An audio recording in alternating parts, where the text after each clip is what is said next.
So we're getting pretty close to being ready to start this thing up. I got the fuel system all plumbed up and working, got my fuel pressure sensor installed and my base pressure set, and that all went really good. All I have left to do at this point is plumb the oil delivery line to the turbo, put fluids and everything, and I need the cooler lines from the trans back to the cooler. So I should have all the stuff I need to do that today. I'm not really sure. I'm kind of waiting on it to be shipped in. There's an adapter I need to run the oil line. But as soon as that is good, we'll be able to try to start. So something you guys need to be on the lookout for when you're doing one of these, when you're turboing a car and you're using some Amazon stuff. And something I learned in the past, this is the adapter that goes on top of the turbo for the oil feed. It is a like a -4, I think. Anyway, it came with the kit that I got that has the oil delivery line. And you'll notice how extremely small that hole is. So this is going to be for a ball bearing turbo. So this thing would barely let any oil through. It's just going to lubricate the bearings. If you're running a journal type bearing on your turbo, which I am, most of your basic turbos are going to be a journal bearing. If it's a ball bearing, it's going to be stated whenever you buy it. You'll know. They like to brag about that. But whenever you get one of these, what we have to do is open this thing up. My turbo man at Force Performance, Robert, has told me to drill them out to 1/8 of an inch, or like 120 thousandths. So I'm going to run a drill bit through this thing to open it up a little bit, because our journal bearing needs quite a bit more oil than a ball bearing. All right, y'all, so I've spent a better part of my day getting everything buttoned up on this. You'll see I have an oil delivery line to the turbo now. We have our connection down here with our oil pressure switch.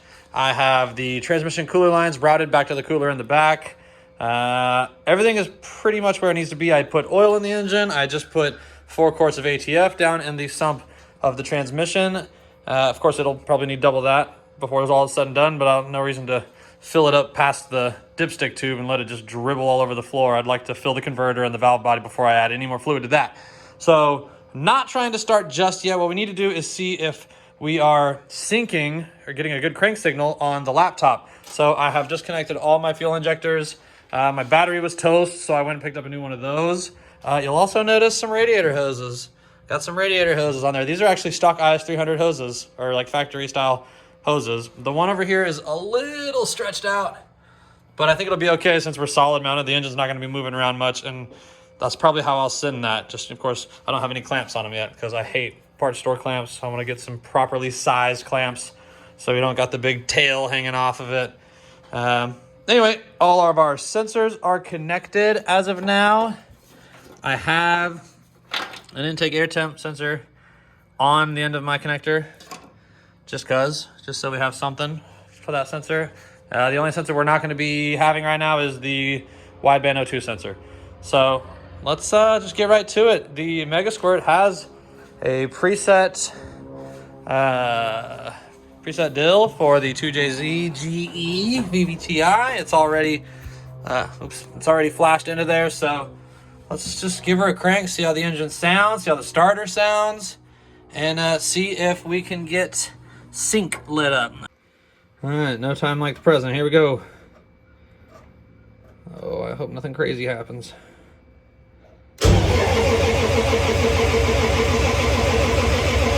All right, so you see RPM not synced down here.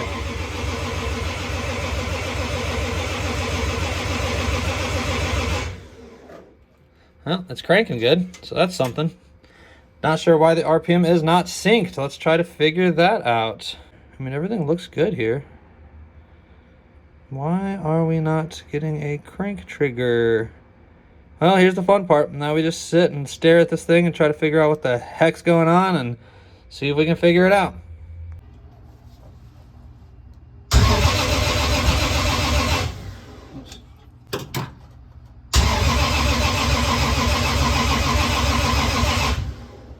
Why does that look so ugly right now? All right, y'all, there's been a lot of experimenting going on out here. I'm gonna just drag y'all right into this muddy situation with me. So I attempted to see if I could get sync from my crank sensor on the Megasquirt. So we know the computer's communicating, but I had to make sure before I even try to fire this thing, I gotta make sure I have crankshaft sync I did not at any point. So I've read so many documents online and just tried to just understand something about what I'm doing here. Anyway, I've been trying some things. So basically what I've been doing for the most part is adjusting the pots on some of the variable resistors. There's two resistors that are on the Megasquirt that are meant to help dial in variable reluctant crank sensors. Anyway, that's what I've been doing, is just changing the pots. I brought my lab scope home from the shop, or the shop's lab scope. Thanks, Brandon. And I've been scoping two of the signals on the circuit board, just kind of like balancing my probes to touch the input and the output of a particular transistor to see the waveforms. And I've tried this and that, and honestly, I felt like I was getting nowhere. I was seeing changes in the waveform, but I wasn't really sure what to look for. Like the example graph that I saw online looked totally different than mine. So again, I'm just like, okay, I don't know what I'm doing. So I set the pots up in a way that no publication told me to. So then I just started turning it a little bit, checking it, turning a little bit, checking it. And then I started to see the sync light flashing on the laptop. I'm like, oh, okay, this might be working. So then I just kept trying. Anyway, let me just show you real quick what's going on. All right, so here's my Megasquirt in the car. I had to take it out of the box, so I just set on this towel so it wouldn't short out to anything, hopefully. All my connectors are just kind of pushed onto the terminals. But watch this. I got to touch these two leads together to crank the engine. But you'll see down there where that little red box is in the corner, you're going to see that go green, but you're also going to see some other greens that show that half RPM sync right there is going to turn into full RPM sync. And you're going to see the cranking light somewhere over here light up. Anyway, watch this. Oh, green light, boy! Fuel pump's running, RPM showing up on the tach. It was about 130, 140 RPMs, which sounds about right. So, you guys, what I'm going to do right now is I'm going to try to put some friggin' heat in the pipes, baby! Let's see what happens. Let's try to start her for the first time. All right, y'all, injectors are hooked up, coils are hooked up, everything's hooked up. Let's see if this puppy will start. Here we go.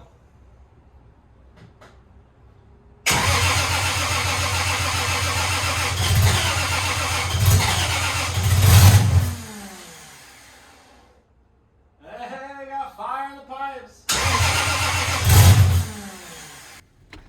So I got the engine to start, and it was starting consistently, but would instantly lose sync and stall. I fought this for some time, a couple of days actually.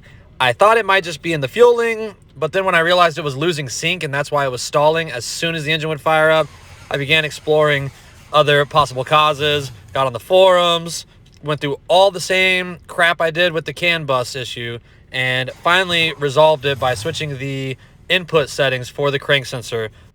Right away, the engine fired right up, was holding idle. I was able to rev on it, and it was responsive, and it just felt so good, just like you'd want it to. Okay, y'all, so we got a startup on the car. I didn't get it on film because it was unexpected, but I made a slight change to the tune.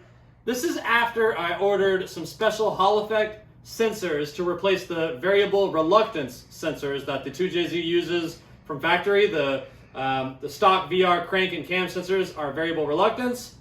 So I ordered some fancy square wave Hall effect sensors from Powerhouse Racing, but I didn't even install them. I made a quick change to the tune, and check out what we got now.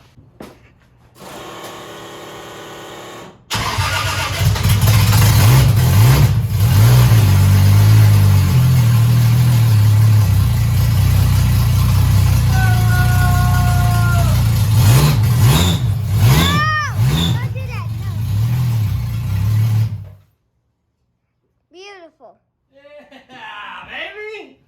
So that's great news. I don't know what I'm going to do with those sensors right now. Are you covering this? I can see your finger. No. I don't know what I'm going to do with those fancy sensors. Maybe later I'll put them on. Maybe I'll just hold on to them. Maybe I'll see if I can return them. I don't know yet. But the great news is now I can move forward with getting the shifter installed, finalizing the wiring, and then we're taking this thing for a little test drive, all motor, because I still don't have any intercooler piping. But this is a huge development, and I'm going to spend this weekend just getting this thing ready to drive a little bit. Hey y'all, back out in the garage again, and yesterday got the Z started and idling, and it sounds so good, and I'm so excited to have made that benchmark.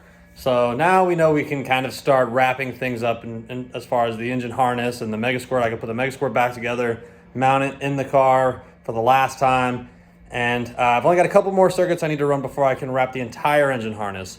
So as of right now, where everything stands, it is Saturday the 14th. IFO's in 3 weeks. Yeah, IFO's in 3 weeks.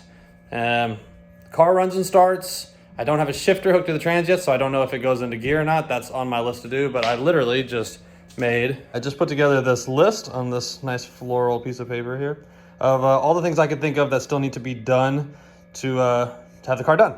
So we're just gonna have to kind of start going down this list and just checking things off of it. Some of these tasks are really big, like full weekend tasks, like fabricating the intercooler pipes. Other stuff is just small, kind of frivolous stuff, like installing the dash on this is 4 screws, or so it's like 6 screws. It's super easy to do, but I need to get the dash display mount figured out before I can put the dashboard in. And before I put the dashboard in, I gotta get all the wiring and loom done. So anyway, I got a whole bunch of work to do. I'm just gonna start chipping away at this list. I don't know if anything on here is gonna make for a lot of great content, but if I think like, well, I'm doing something that maybe it'd be interesting, then I'll go ahead and post an update. But we're just gonna start chipping away at this thing, and gotta get this thing ready to go to a track within, I'd say, 2 weeks. If it's not ready to go do some testing in 2 weeks, it's probably gonna be pretty tough to make it to IFO with a car ready to go down the track, but we'll see. You're gonna record this? Yeah, I think it's funny. To YouTube. We're going hot. Are you gonna put your videos on YouTube? Dub, I have like 150 videos on YouTube. That is all over YouTube. And You I should am know this. too. 200 people that watched it. I really appreciate it. Okay. I'm ready. How Think of the much best people approach. have liked the video? I don't know. Not that many. Millions. Not that many. Not millions. Millions. No, it's a small channel. Okay, I'm gonna start with the. You should start watching your dad on YouTube. Alright, go ahead.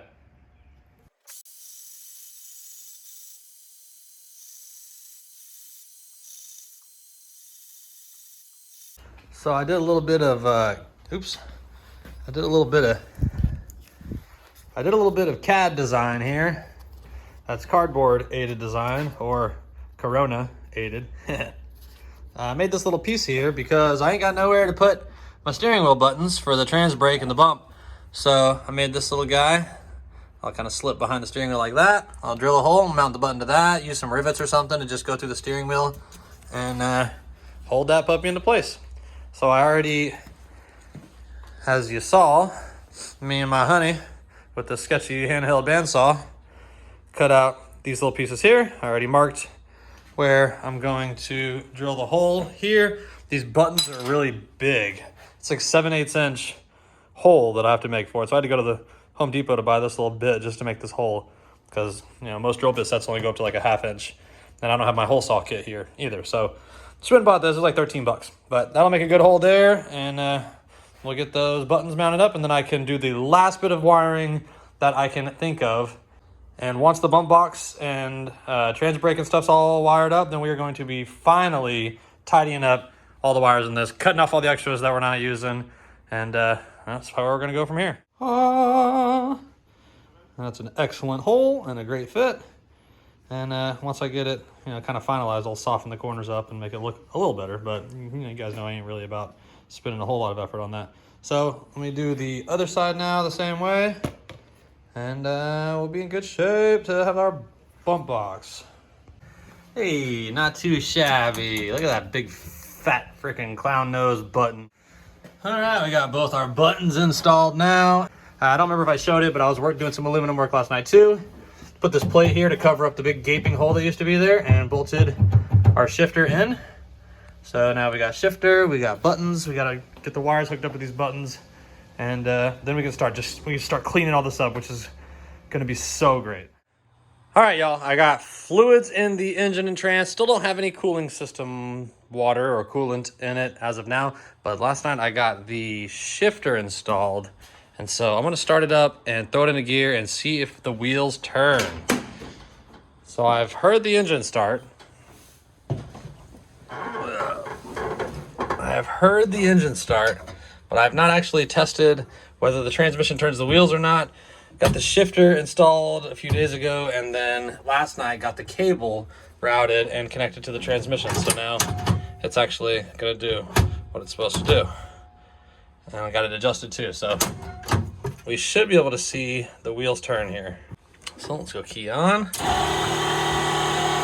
Extremely noisy pump. See if we'll fire up.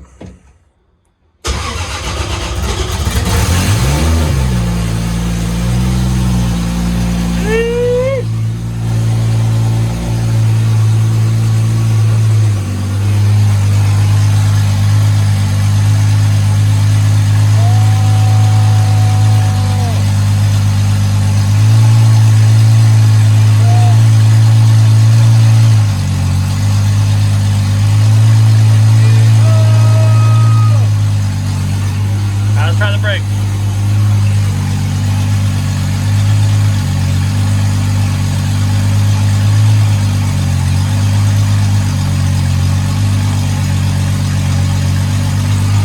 All right, baby. Yeah. Yeah, baby. She is starting up, idling, going into gear, and doing everything it's supposed to, baby. Cool. So we got trans. So this thing's really ready to drive as soon as I get the pinion angle set, and I need an exhaust pipe before I can do very much driving. And then of course the intake tubing, intercooler, and all that'll be the next step. So we are in good shape, baby.